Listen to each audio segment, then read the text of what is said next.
हमारी मांगे पूरी हो। पवनखेड़ा पर FIR करना होगा, करना होगा, करना होगा।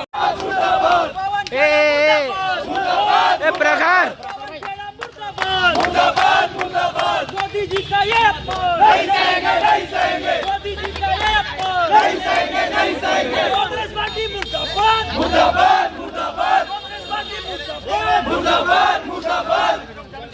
ये कांग्रेस पार्टी के राष्ट्रीय प्रवक्ता है पवन खेड़ा, इन्होंने मोदी जी के खिलाफ अमर्यादित टिप्पणी की और उसके बाद जब दिल्ली में अरेस्ट किए उसके बाद भी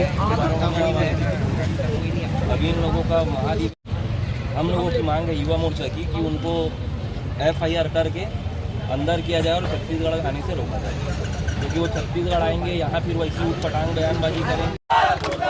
पवनखेड़ा मुर्दाबाद, मुर्दाबाद, मुर्दाबाद, कांग्रेस पार्टी मुर्दाबाद, मुर्दाबाद, मुर्दाबाद, कांग्रेस पार्टी मुर्दाबाद, मुर्दाबाद, मुर्दाबाद, कांग्रेस पार्टी मुर्दाबाद। मुर्दाबाद। प्रदेश भारतीय जनता युवा मोर्चा के आह्वान पर जिला भारतीय जनता युवा मोर्चा के निर्देशानुसार उत्तर एवं दक्षिण मंडल के युवा मोर्चा के कार्यकर्ताओं ने यहाँ पवन खेड़ा कांग्रेस के जो राष्ट्रीय प्रवक्ता हैं उनका हम लोगों ने पुतला दहन किया है। पुतला दहन हम लोगों ने इसलिए किया है क्योंकि कांग्रेस पार्टी के राष्ट्रीय प्रवक्ता होने के बाद उनको ये समझना चाहिए वो किसके खिलाफ कैसी टिप्पणी कर रहे हैं, कैसी बयानबाजी कर रहे हैं। देश के यशस्वी प्रधानमंत्री नरेंद्र मोदी जी के खिलाफ उनका अमर्यादित टिप्पणी आता है, उसके बाद जब उनको दिल्ली में अरेस्ट किया जाता है तो वहाँ उतर के वो दोबारा मोदी जी के नाम से अमर्यादित टिप्पणी करते हैं।